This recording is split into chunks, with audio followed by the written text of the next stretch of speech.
So will talk about the liver function test. Liver function test, अगर liver function test पढ़ना है तो सबसे पहले जो पॉइंट आता है वो होता है हमारा बिलिरुबिन। ओके, बिलिरुबिन का क्या करता है लिवर? बिलिरुबिन का कॉन्जुगेशन करता है, because bilirubin is not water soluble, unconjugated bilirubin is not water soluble, so it have to be excreted out from the body, so it will get conjugated by the liver and it will be become water soluble and excreted out through the body.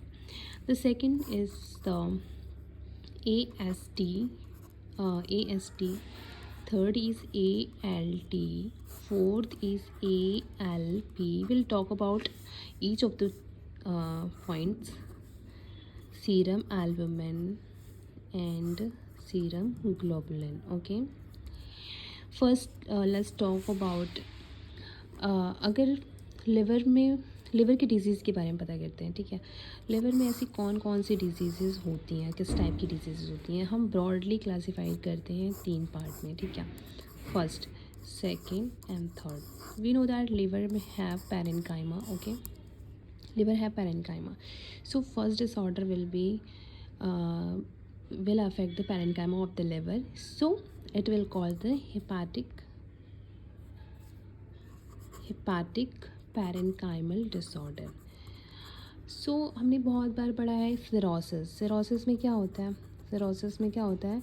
Liver के parenchyma जो होते हैं उसका architecture ख़राब हो जाता है, बहुत सारे नोडल्स बन जाते हैं, है ना। So this is the disorder of the liver parenchyma. Second is liver have very vessels, artery, veins, तो वैस्कुलर डिसऑर्डर भी हो सकता है, वैस्कुलर डिसऑर्डर. थर्ड, लीवर के पास बिलियरी ट्रैक्ट होता है जिसकी वजह से बाइल्स यहाँ पर रिलीज़ होता है, तो उसमें प्रॉब्लम हो जाएगा, तो उसको हम बोलते हैं biliary disorder.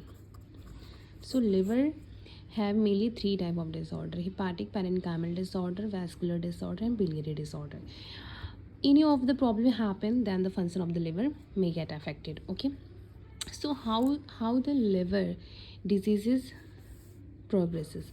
Firstly, any problem happens like viral, कोई वायरस अफेक्ट किया लिवर में, ठीक है, कोई ड्रग्स ओवर यूज़ कर लिया या फिर बहुत ज़्यादा ओवरटेक ऑफ द अल्कोहल किया, तो लिवर में go in acute hepatitis. Okay, acute hepatitis हो गया, यहाँ से लिवर जो होता है वो ठीक भी हो सकता है, रिजॉल्व भी हो सकता है, but may gate progress in the chronic hepatitis also. Okay, chronic hepatitis may also get resolved and may also progress to the cirrhosis. Okay, once cirrhosis happen, there is no chance of the resolution of the liver. Okay, it will further what happen, portal hypertension होगा. These are the complication of the cirrhosis: portal hypertension. Second, hepatocellular carcinoma हो सकता है.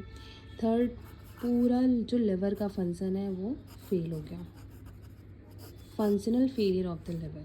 ठीक है, तो these are the diseases and how it progress.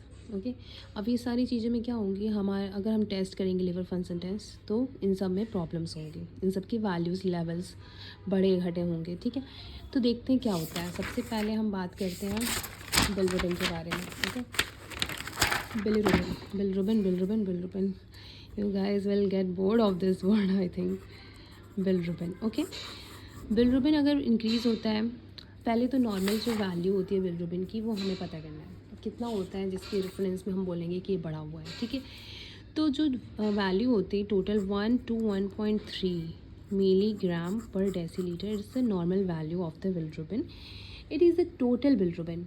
You know that bilirubin is of 2 type: direct and indirect bilirubin, means conjugated and unconjugated. Let's talk about unconjugated bilirubin and conjugated bilirubin.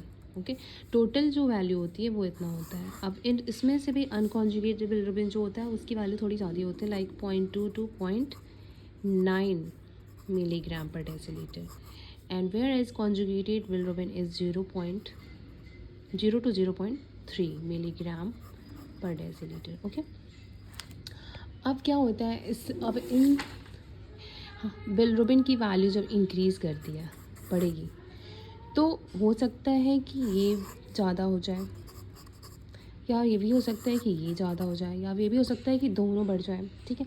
तो इसके basis पे हम hyperbilirubinaemia जो होता है वो कितने type का हो सकता है?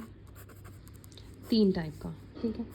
First, indirect hyperbilirubinaemia, second mixed, third is direct. Okay, अब कब बोलेंगे हम कि ये इनडायरेक्ट है, मिक्स्ड है या फिर डायरेक्ट है? ओके, जब टोटल बिलिरुबिन की वैल्यू जो होती है उसमें से 85% से ज़्यादा इनडायरेक्ट बिलिरुबिन होता है, then will call it indirect hyperbilirubinemia, ठीक है। अगर टोटल बिलिरुबिन में 15 to 50% जो होता है वो डायरेक्ट बिलिरुबिन होता है, then will call mixed. If more than 50% of total bilirubin it is direct bilirubin, then it will call direct, ठीक है। Got it? It is very easy.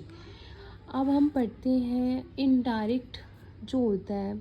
Indirect bilirubin बढ़ गया, इसका मतलब क्या हुआ? हिपैटोसाइट में उसका कॉन्जुगेशन नहीं हुआ। कॉन्जुगेशन करने के लिए कौन से एंजाइम की रिक्वायरमेंट होती है? That is a rate limiting step ना, you know that, previous video में मैंने पढ़ाया था।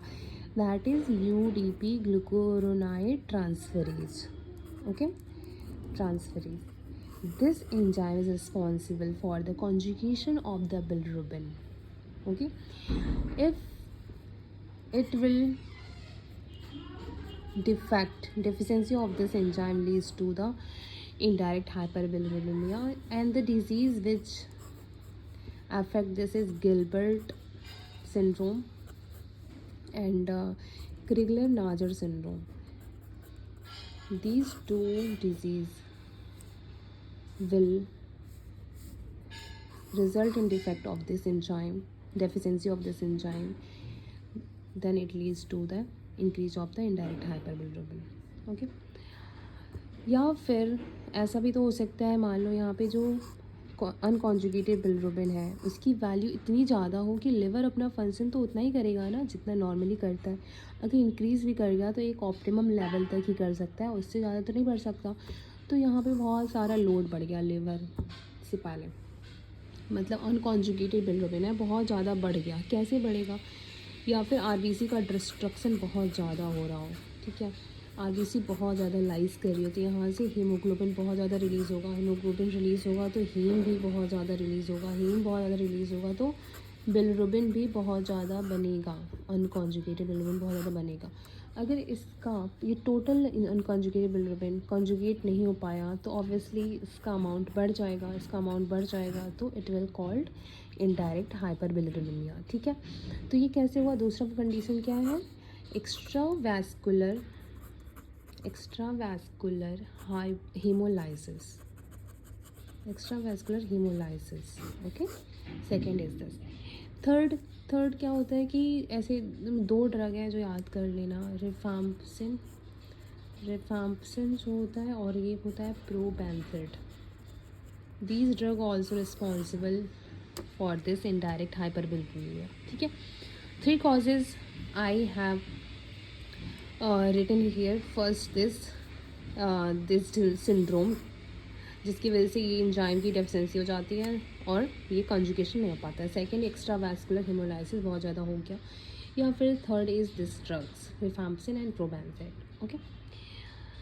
तो ये हमारा अभी हमने बिलिरुबिन के बारे में बात की। बिलिरुबिन में अगर लिवर में प्रॉब्लम हो रहा है, कौन कौन सी प्रॉब्लम्स हो रही हैं जिसकी वजह से बिलिरुबिन बढ़ रहा है, ठीक है। आगे पढ़ेंगे हम ALT और AST के बारे में।